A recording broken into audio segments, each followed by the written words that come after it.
everybody. Welcome to the Bookmore Show. We've got a great show today because we've got one of our authors, always my favourite shows to do. Today's going to be no exception, and really excited to share what Jonathon's been doing. So welcome, Jonathon Schultheiss. Yeah, thanks for having me. Pleasure.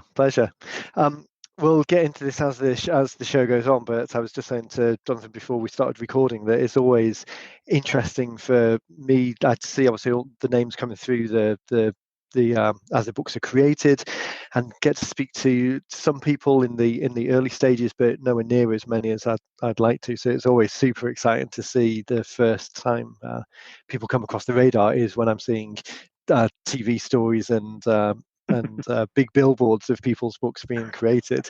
So that's it's really nice to see. So Jonathan, let's start by giving everyone else a bit of a background. Do you want to share a bit of your story and what you guys do up there? Yeah, so I'm a partner in a firm called Gate City Advisors.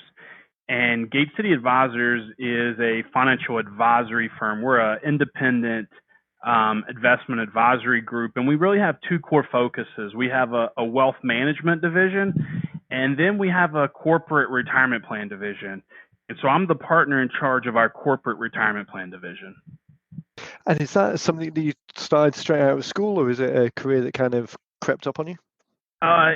Well, it's interesting. I actually started out in the insurance business and then went from the insurance business to the investment business. And as I started specializing and trying to figure out what my niche market is going to be, I started to gravitate towards corporate retirement plans. And probably the last 10 or 12 years, that's been exclusively my core focus is just corporate retirement plans.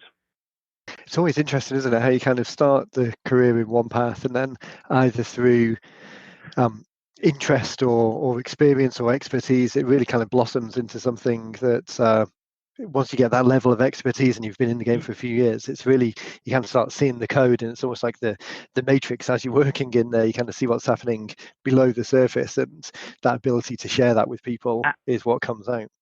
Absolutely. And I look at this as me growing as much as anything else too. And, it's interesting, I love Dan Sullivan, and he always says that, as long as your future is brighter than your past, you're constantly growing. And I feel like that's how I have been, even through, starting out, in the insurance business, and even here, as I get ideas and I start to implement things, and you've seen some of the stuff that we've done just with the book, it's like, my question is why not me, right? Why can't I do that? Right. Why won't they have me on? Why can't I have my picture on the Jumbotron in Times Square?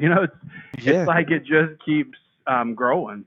It's such a fascinating paradigm shift. You kind of, before looking at any of these things, it's easy to imagine that that's something that happens to someone else, or there must be some other big machinations going on in the background to make that work. But once you kind of break into that area in even a small way, and you've got any interest in it, it's really something that you can drill down to and amplify. Oh, totally. It's funny, you sit back and you see that other people have done it, and you go, wow, that's got to be hard to do it. And then you start doing it, and you start asking questions, and you start, calling people, and it's so easy that everybody wants to book you, and it's like, wow, really, you really want to book me? That's pretty cool, Yeah. The same psychological elements there, I guess, in writing a book at all. It's still, even today, with all of the technology that makes it much more straightforward and much more accessible for people, it's still seen as such a thing to have something in print, bound within a book with a cover and your name on the front. That psychological anchor that is there, that gives us the benefits when we're dealing with customers, because it really starts the conversation on a good footing. But people thinking about creating it, they think it's a big thing, which you've proved it's definitely accessible and something that anyone can do. What's interesting is when I tell people this is my second book, it's almost like people go, wow, how in the world did you find time to write 2 books? Right. and you just go, Yeah. I'm a busy guy. Yeah, that's interesting, isn't it? Because the credibility of one is kind of from zero to something quite significant, but 2, 3, 4, it almost even amplifies more and more, because I think in people's minds, a lot of the time they think about economies of scale and the second one being easier than the first one, but a book is still something that has that ground level of expected effort that people don't drop below. So they think that 2 people have written 2 is almost more than twice the effort rather than less than half the effort. Oh, absolutely. I will say my second book was probably 10 times easier than my first. Right. So, Because but everything, it's interesting, and everything like what you're saying is, it's about how do you create that kind of being a celebrity in your prospect's mind, right? right. And so they perceive people who write books as, oh man, you've got to be better than me because I can't write a book and I haven't written a book and you've written 2 books. Wow, that's Right. amazing. So it almost puts you in a kind of a higher status. Yeah. That's interesting because we talk a lot. I think the last show that we were talking about some of the specifics, or sorry, the one before last, we were talking about some of the specifics of getting things done and it not being very much the nuts and bolts of it, not so much focusing on the softer psychological side, but that benefit, it's not that you necessarily go into this, particularly when we talk about lead generation, we're trying to tie into quite specific campaigns. So you wouldn't necessarily go into it just for the point of view of the status or the psychological elements that come along with it. But that as a benefit, if you could put 100 units into doing anything, 100 units into writing a book is way more. You get way more of the softer benefits that come along with it and the opportunities that you wouldn't get putting those same 100 units into something else. Someone was asking me the other day how long, with people getting more familiar with self-publishing and platforms making it more accessible, how long is that still going to be the case? How long is it still going to have this psychological extra bang, the positioning piece that you were talking about? But I really think that's going to carry on well beyond our lifetimes, because I absolutely think so. It's like anything else. It's like, if everybody thought it was easy, they would go do everything, whatever, right? But it's that book thing, and I mean, everybody has that idea, but nobody really takes the initiative to start it, and I think that's the problem. In our minds, we tell ourselves, "Oh, I'm too busy to do that," and really, it's just that procrastination that kind of creeps in and says, "Nah, I'd rather be sitting here watching TV." It's almost like plausible deniability. There's enough kind of social proof up there that people say, oh, it's too much hassle, therefore it must be too much hassle and I don't need to worry about it anymore. I can kind of, oh, well, I'd love to if I had the time, without actually looking at what time it might cost. But yeah, you can kind of sleep well at night not having to think about it. I'm glad we're here smashing that myth and not giving people the excuse to sit back and watch the TV show. Yeah, well, I will say you guys made it super easy. So. Fantastic. Well, I mean, that's that's definitely the aim and what we're trying to do to kind of bring it into more people's realm of possibility. There's so much. As we kind of take for granted a little bit the process side of things and the relatively straightforward way we have of working, because we do it day in and day out. But the thing that really stands out to me, particularly being more involved towards the end of the process rather than the beginning. So Susan and Christy and Betsy are absolutely stellar at kind of people will come with an idea and helping them crystallize that into what turns into the pages. So seeing people's ideas end up on a page and knowing that information is getting out to people in a way that can really make a difference, that's one of the main kind of buzzes that I get from looking at them and seeing those completed ones, knowing that without that, the information wouldn't be getting into people's hands in quite the same way. Well, I think too, and the other thing to think about is, in my mind, it's like, just do it. Doesn't have to be 100% perfect.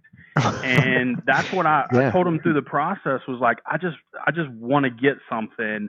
In my first book, it's like, oh, I got to change this. Oh, I don't like the way this says that. I kept wanting to change it, and it just drug out the process so long.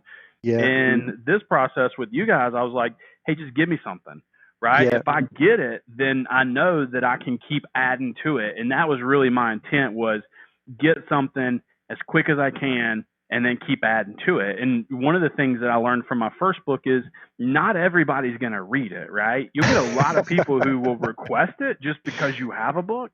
Yeah. And I say I learned a lot from my first book, but in the second book, I started doing all this pre-launch and pre-marketing, and that's all the stuff that you saw. But I've got probably 40 people who requested the book, and it just hit Amazon last week, and I just got the PDF electronic version of it last week.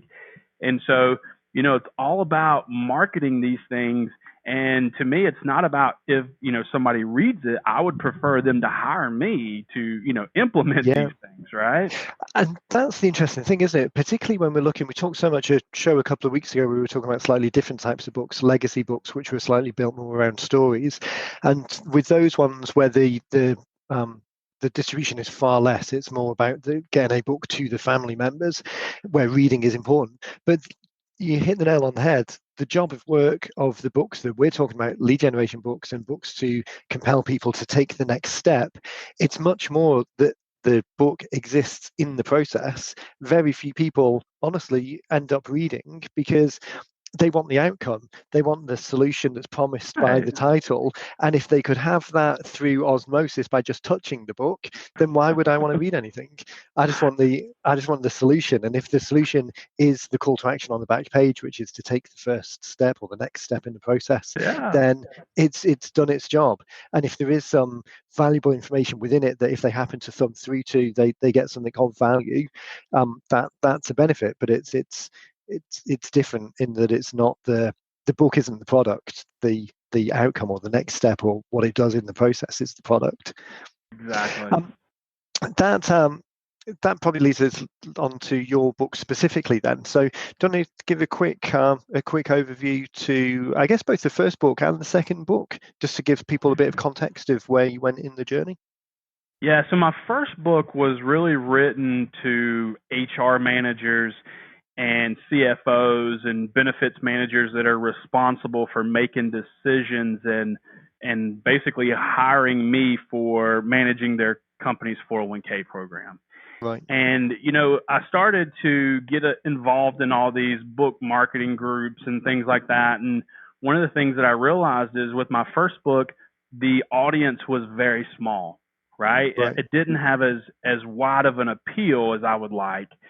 And so I thought, you know what, I really should do another book that is relevant for anybody, right? And so my first, and it's interesting that the titles even come kind of as a series. The name of my first book is called Distracted, and the name of my second book is called Focused.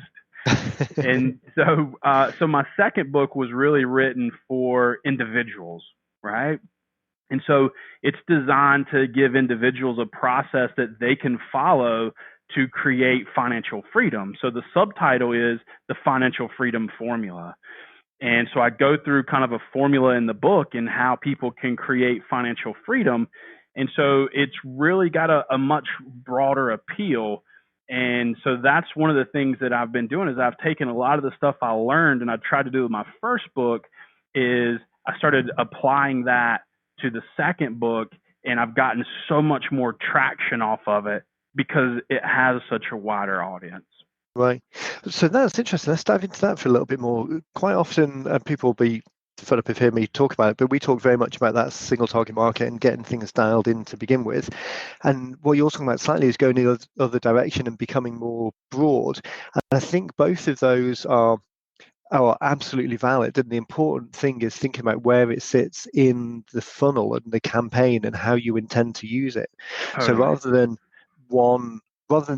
a book being an answer, a book is an answer to a question that sits within a funnel or a campaign. So the first one you were talking about targeting a particular group of people, which I'm assuming is 100% focused and effective within that group. It's just that pool is a pretty small pool of people. And the second one being so much more broadly applicable. But what I'm guessing is that the way that you use it in a funnel is going to be is going to be relatively specific. There'll be a broad background opportunity, but still using it in a specific context.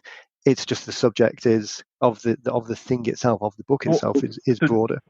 You're spot on, and it's almost like I look at the first book, which is written for the HR manager and the benefits manager, but then what I do is I say, hey, I also have a book that is written for your employees. And this is a book for your employees. And let me give you a copy of my book for your employees. You can read it. It can probably help you with some of your personal finances, but it could really help your employees. And here's my first book that's really written for you on how to manage and how to create a better 401k program. Yeah. So I totally look at those as kind of that series, right? One for that benefits manager and one for those employees. So, but then I got to thinking, great, this is for employees, but what if I used it to cast a wide enough net, right, for individuals?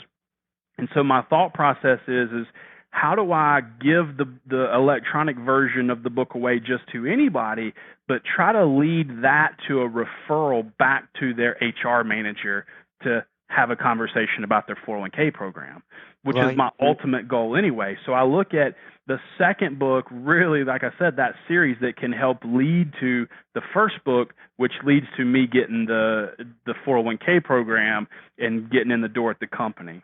So that's my whole thought process.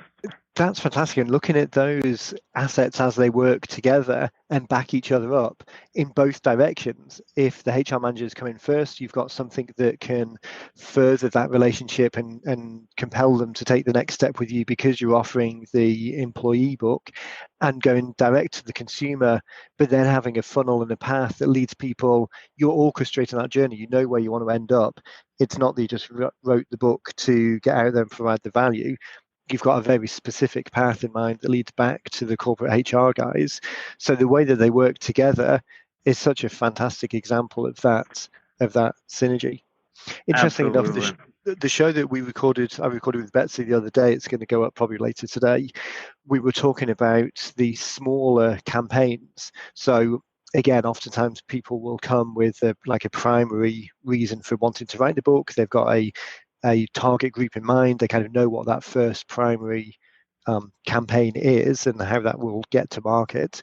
But then over time, there's the opportunity to fill in those big major campaigns with lots of little tiny ones. So you've got the book created already, but what little campaigns can be just fill in the gaps because you've got the book already. They're already created. So if there's a cost-effective way of doing small things to cast a wider net, you've just taken that to the next level. Yeah, but here's the other thing too is even though it's not my core focus to work with individuals, we also have a wealth management division. And if I can generate leads and feed those leads to the wealth management division, then, my book is actually feeding the whole company. Right. So leads are going there, and then I'm trying to convert those leads to referrals back to get into their HR managers. So I'm working it at both angles. And not only that, but so I've taken the concepts from the book and I've started creating videos on each of the concepts. Fantastic. And so my thought process is that, when somebody requests a free download of the book, then my next question is going to be, hey, would you like the audio version of the book for $10? Or would you like the video version of the book for $20?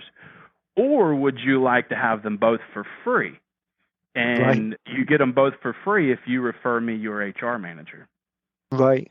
So what that does is that generates a lead for wealth management and a referral for me to call on for 401k services. Yeah. The funnel afterwards, so in the kind of the beyond the book elements of the book blueprint scorecard, where we're looking at, okay, what to do now once it's created. We talked there about the initial campaign, what happens when people raise their hand over the first 7, 20, 30, 90 days, whatever that initial period is. And then what happens after that as they go into what we typically call like the flagship broadcast element, where they've come to the end of the normal funnel. They're not quite ready yet to raise their hand and do something. So then they just fall into like a regular contact session, a contact sequence rather. So for you guys, do you, when people raise their hand, do you have an idea of a very specific follow-up sequence over the short period that for those people who are immediately likely to raise their hand? Do you have that already dialed in? So that's kind of a work in progress. And that's where, I'm looking at how do I try to, it's almost like when you buy anything else in the funnel, it is, you're interested in this, and even Amazon, people who are interested in this were also interested in this, and they also like this. So that's going to be my thought process. And let's say they opt out of all of my offers and they just keep the book. Then the other idea that I want to do is, I want to be able to market with little videos on YouTube and things like that. So maybe even promoting the YouTube channel where we might take a concept from the book and do a quick little, 1 minute, financial focus or something like that. Yeah. And just talk about a tip from the book, or talk about, how we've helped somebody. One of the things that I think is more important than anything, and this comes from Dan Kennedy says this, is more important how you market what you do than what you actually do. Right. And so when I look at that, and you think about all the traction that I've gained by, TV interviews and different things like that, is I want to start doing, more blog posts and more little, videos. And I think it would be great to say, hey, listen, I helped the client this week do this.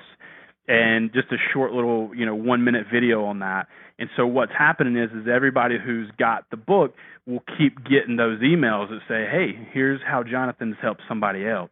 Yeah. And so it'll be constantly trying to convert them to jump back into the fold to say, hey, I think I should probably have a review, or maybe I should look at getting that free video series. Maybe I should refer my HR manager, so yeah. So it's one of those things that we want to just constantly be dripping on them to see if we can't convert it.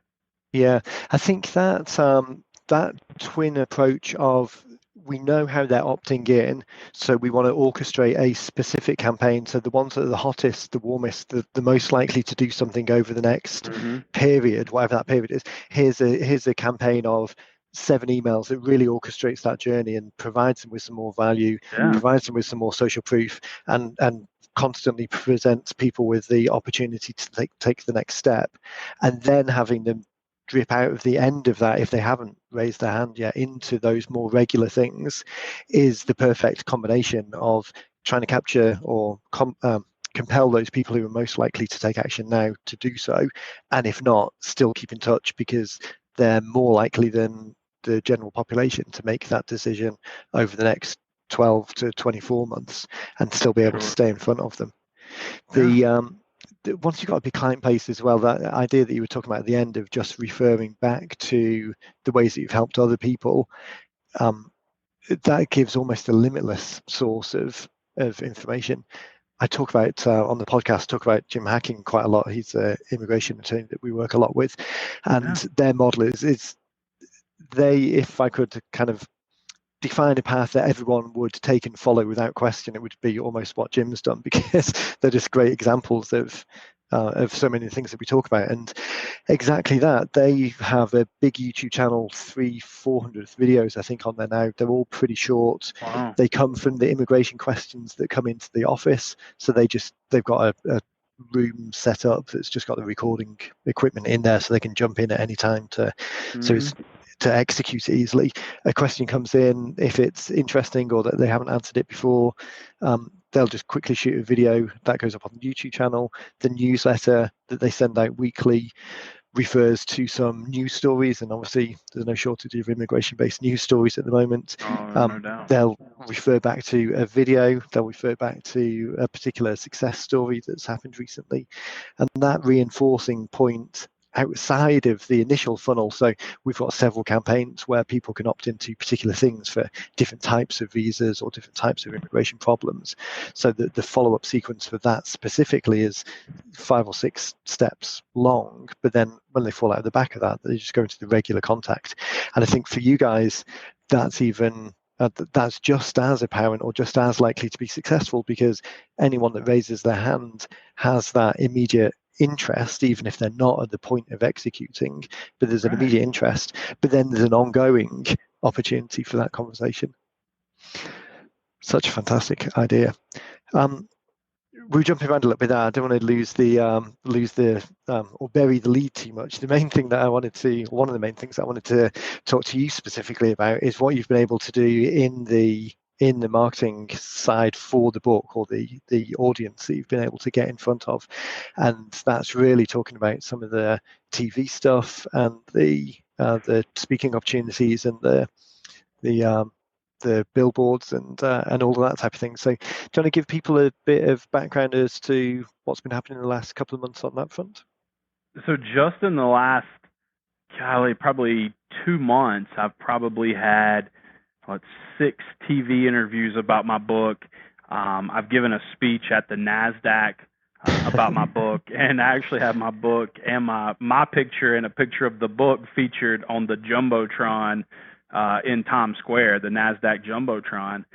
And a lot of that really began with my first book, and that's what I was saying earlier is, I was joining a lot of these author groups and learning how to promote your book, and that's when I thought, you know what, if I had a book that had, a little bit more relevance to a wider audience, Right. I wonder if I could do more of these things. And so with the book, the one thing that I started doing, and I learned this, I went to a media training class, and one of the things that was interesting is they taught us, they said, these producers who book guests on the morning news, these guys have airtime to fill. So they're constantly looking for stories, for guests, for different people.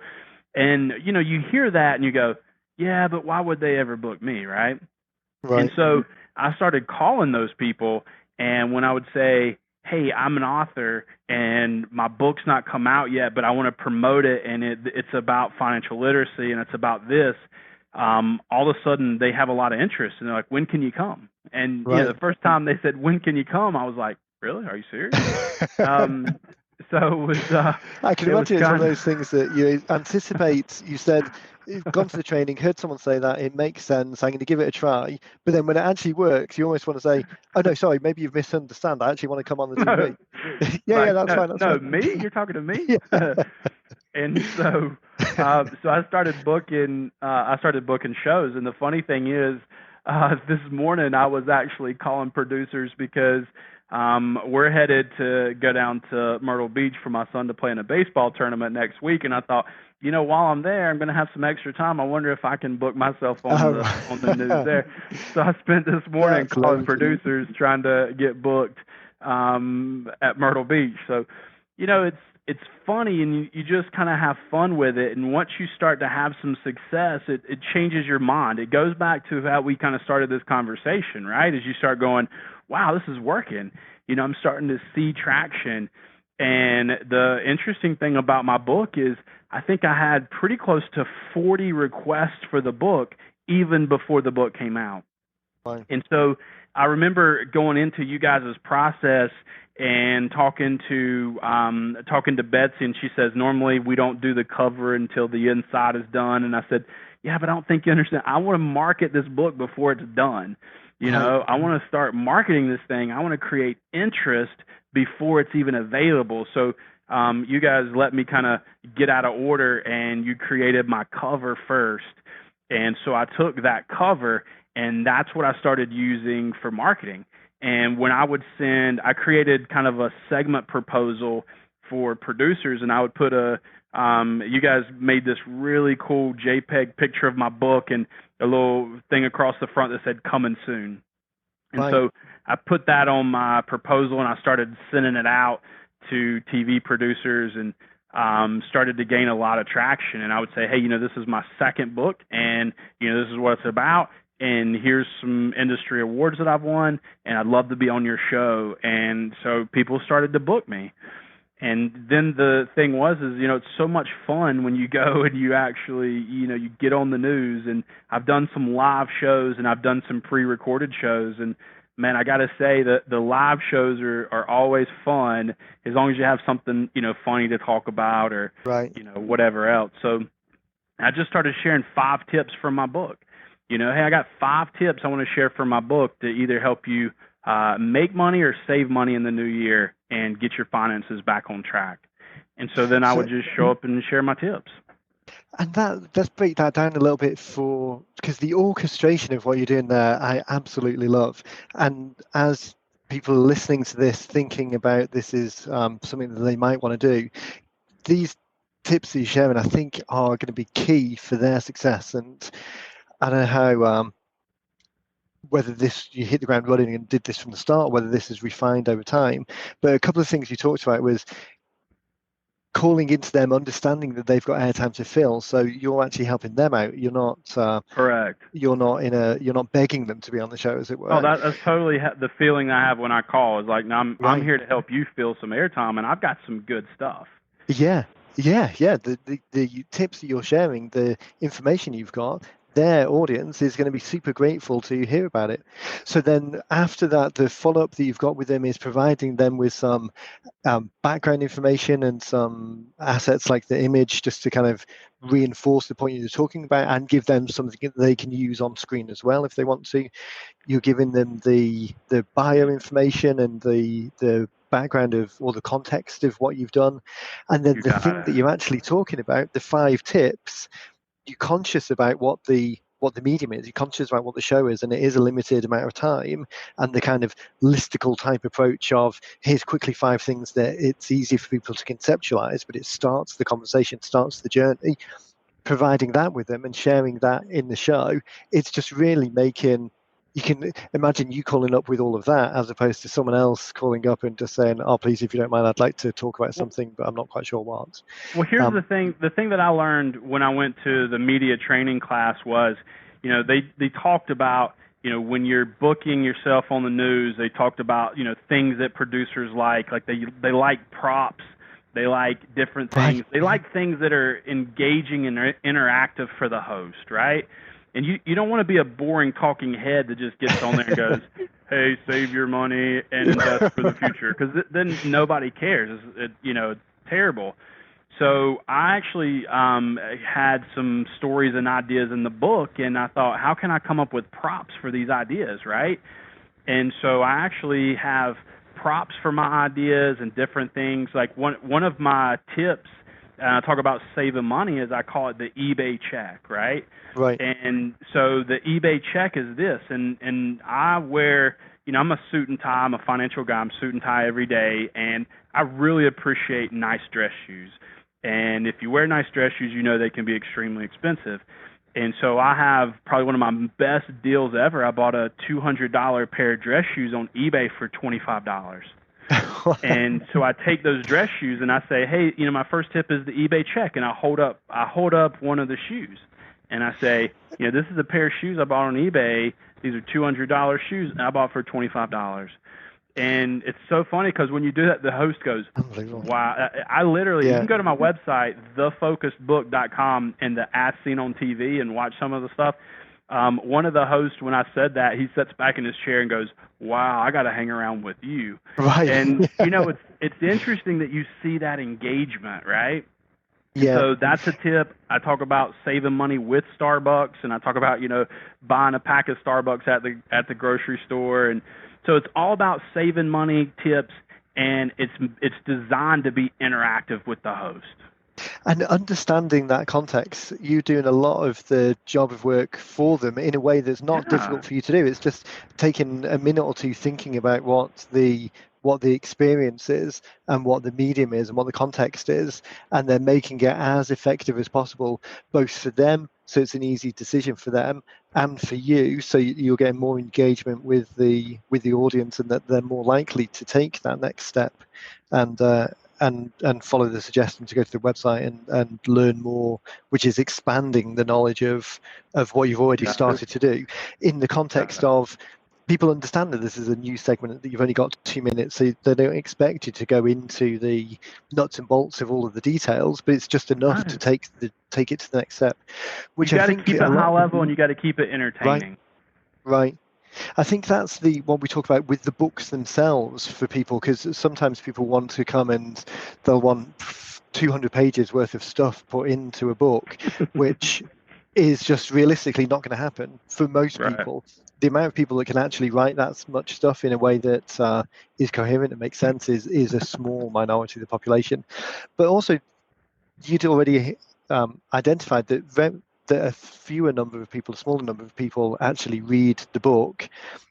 The 40 or so people who had opted in for the book before it was even released, all of that is backing up what we say, that the title is the thing that engages people because it's a subject that they're interested in and they want to learn more. And really what they want to learn is the outcome that they want is the outcome. It's rarely is this an academic or an interest exercise in just learning more knowledge. It's often they want the outcome. So small steps in a TV interview leads to slightly bigger steps in a book, leads to slightly bigger steps in the first action to do something to achieve that. I'll link to your website obviously from the show notes. So as you listen to this, and head over to 90minutebooks.com/podcast, and this is episode 78. So Jonathan's face is almost certainly going to be smiling out from the show art as well. So we'll make sure that you link across. I've had the fortune of seeing the videos beforehand. Jonathan was kind enough to send them across a couple of weeks ago, or late last week. Saw them there, and watching you've got one particular video that I saw most recently, which is all of the different news appearances were brought together into one short YouTube video, and seeing them back to back like that, and thinking about it from the perspective of the author, someone that's looking to get traction, the consistency and the message that you're able to deliver within those short windows, it really stands out as an effective way of continually delivering that same message and bringing people into a funnel in the same way. So was that orchestrated in the same way? Was that the intention of really having this as a multiplier of the same thing? Yes, for sure. And here's the thing. I mean, each of those videos are probably 4 to 5 minutes. And so I wanted something that was short. And the thing that you're talking about is where it's just a bunch of clips together. It's about 2 minutes altogether. And the whole purpose of that is, if somebody runs across that on social media, they're going to be engaged and they're going to stop and they're going to watch it. And usually that post up above it will say, hey, get your free copy of Focus, the Financial Freedom Formula, by coming to thefocusbook.com. And so it's really meant to be a marketing tool for driving traffic back to Focus. And right now I'm getting a lot of traction organically on LinkedIn with that. And my next step that I'm going to do is I'm going to actually do a sponsored content using that same thing. I might try to shorten it a little bit. I might try to keep it to right around 1 minute. So I got a lot to cut out of it. But then I want to start running it on Facebook and do sponsored ads on Facebook and do sponsored stuff on Instagram and try to drive people to the book. So once I kind of get my funnel set up and ready to go, then I'm going to take that little clip like you're talking about, and that's going to become my marketing and see what I can do on Facebook and Instagram. Because organically, I'm getting a good reach right now on LinkedIn. LinkedIn is always super interesting, I think, because it's typically, as far as ads go, more expensive than the other platforms, although, I mean, case by case, but across the board it is. It usually is, but it's a little bit more targeted. And if you think about my target audience is that CFO, HR manager, and so I can actually specifically target everybody who has CFO or HR in their title. And to me, that's actually a little bit more valuable. Yeah. So I understand why it's more expensive. It's constantly, and the interesting thing there is tying those two things together. So if there is from a broader campaign perspective, highlighting the customer book, the focus book, to the audience of the people who are then so I'm thinking like geographically targeting things, running Facebook ads to people who are likely to be staff of organizations that are in the geographic area for the consumer book, and then a period of time afterwards running the CFO book to the groups of the employers who are in the same area.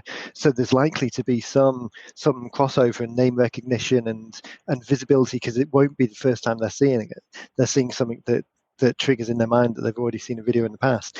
Once you've got now multiple assets that you can deploy together to make a campaign that's more effective, like that synergistic effect of it, and being more effective than they would be just standalone by themselves.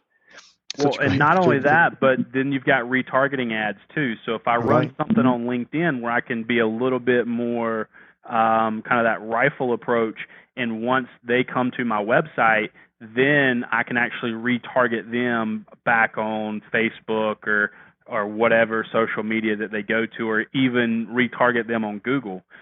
So it's one of those things that goes, I think I can lead from this more narrowed focus on LinkedIn.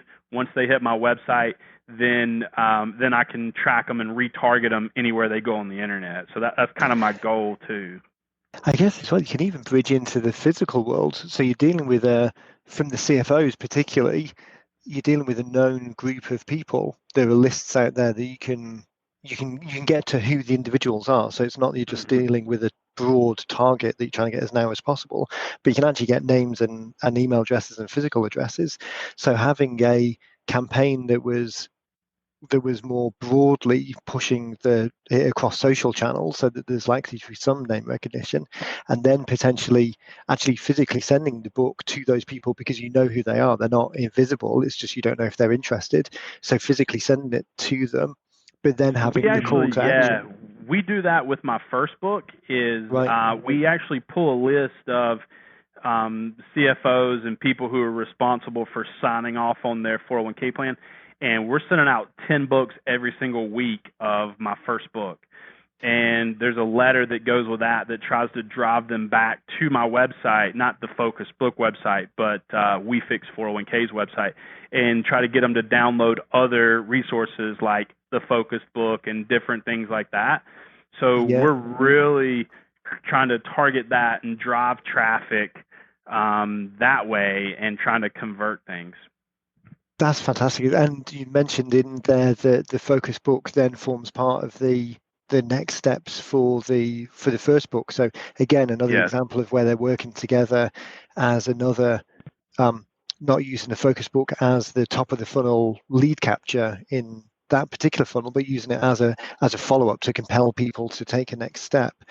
I think once you've created more than one, or I mean, to a certain degree, even if you've just got the one book, so people starting a little bit earlier, but maybe they're able to create other assets to go with the book. So you talked about shooting videos and walkthroughs of individual ideas that are held within the book. Each one of those is an asset as well that's smaller. So for someone who's only got one book, so can't refer to the other, there's always the possibility of using one of the videos that talks about one of the subjects as the top of the funnel cookie, the way to get people to raise their hand, and then have the book as the follow-up, rather than the other campaign, which would be using the book as the cookie and then the videos as the follow-up. So as soon as you've got these assets created, to be able to mix and match them and use them in different ways to engage people in different ways, such a fantastic opportunity. And that's totally what we're doing. Is I don't know what's the right way or the wrong way, and then we just keep doing more and tracking what's working. And we use Google Analytics a lot to track the traffic and stuff on our website. So I try to say, okay, we sent out 10 books this week. Did we get any more traffic on the website? Even if they didn't come and download something, did it create interest in them coming to my website? And Google Analytics lets me go down to the city, so I can actually see what city somebody logged into my website from. And so I go, we mailed 10 books to this area. Did anybody from this area go on and look at my website? So definitely we're trying to track those things, and we just keep testing. And once we find the right way, you're right, we have all these different assets, and we keep using them in different ways. And right now I'm getting a lot more traffic from social media than I'm getting from mailing out the books. So we look at those things, and we're constantly trying to change the message to say, okay, once we find the message that resonates the most, then we'll double down on that message. That not knowing what's having a good assumption, a hypothesis, but not being able to tell until you actually test. You mentioned that right at the start. The second book, the aim was to get something out there which was definitely good enough to test the hypothesis, but then you've got the opportunity to develop and add to it and augment it and change it afterwards. Exactly the same with the campaigns. You've got, so Sure. you can have some ideas, but you don't know which one's going to get traction. So by going broad and trying a few different things, then when you see the one that pops that does get traction, then put some kind of wood behind the arrow and kind of double down on that.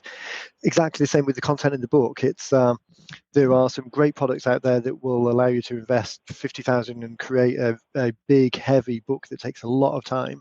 But just to do that blind, to put all of the eggs in that basket, I mean, that's a big ask. Much from our perspective, at least, much better to have. I mean, for the same cost, you could have 20 good test ones. I mean, not that I suggest anyone does 20, but you could have 20 good test ones and then find the one or two that really get traction and kind of double down behind that. It's such a fantastic way of dealing with it. Absolutely. Conscious of the time, I would just look down at the clock, and I think I say this on every show, but I was joking that we'll kind of pencil in half an hour and go for 45, and then we should be good. So we're just going past 50 minutes, I think. So I know. I feel like there's so much more we could talk about, but yeah. Well, I tell you what, if you're up to it, I think we should definitely kind of reconvene in a couple of months and then check back in and see how it's going, because I'm super interested in what you guys are doing up there, and I'm sure everyone that's listening is too. In terms of two things to finish off, then one, if I want to kind of twist your ear in, if you had to give some advice to someone who's just getting towards the end of completing their book and wants to get some leverage outside of something that they perhaps thought of already, would the one tip be to reach out to local TV channels, or would it be to try and get speaking events, or what was, if someone could only do one thing, what would you suggest that they did? I would say where I've gotten the most traction has been my TV appearances. Right. And so I think if you're going to commit time to doing, any one thing, that's probably the best. And, you have speaking engagements, unless you video that speech, you only get traction with the audience. Right. Where a lot of times when you do these TV programs, they will actually give you the segment. And so you have it that you can run on your website, and you can do these other things. So I would say if you're going to focus on one thing, I would focus on the TV, because that's what's given us the most traction. Fantastic. For sure. Fantastic. Well, I'll be sure to link to the website just with the examples of the shows that you've had, just so people can kind of get a feel for what you've been able to achieve across there. And that leads to the second thing. Then, if people want to find out more about you guys in the book, where's the best place for them to visit? If you want to find out more about the book and see the marketing stuff that we're doing, obviously thefocusedbook.com is the place to come. And you can see my As Seen on TV stuff. I also have created another kind of a niche marketing website called WeFix401ks.com. And so that's really where I try to drive people from my first book. So those two websites. And then just our general website that kind of gives an overview on the whole firm is GateCityAdvisors.com.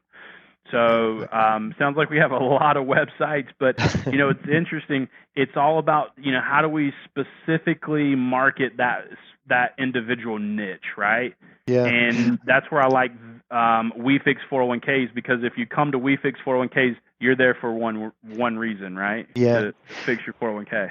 Exactly. I mean, it's like having the multiple assets in the books. I mean, there's an overhead of having multiple books. There's an overhead of having multiple websites, but that overhead is getting increasingly less and less over time. And particularly once you've done the first one, you've got that familiarity. So the second one's always more straightforward to do, and the specificity that it gives to the clients, the people who have got expressed an interest in a subject, allowing them to follow that interest through and not be bombarded with other stuff or stuff that's less interesting. I completely agree. It's the campaign focused stuff is the way to go.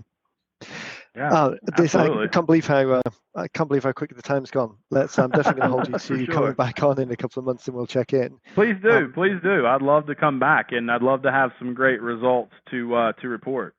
It's well, I'm sure you will, and it's I think everyone's going to be interested to see what comes of this. Thanks everyone for listening. As always, check out the show notes. I'm definitely going to put all of the links that we've talked about and the links to the videos that we described over in the show notes. So that's 90minutebooks.com/podcast, and this is episode 78. Jonathan, again, just want to say thank you for your time. I'm really excited to catch up again in the future, and we'll catch you in the next one. You got it. Thanks.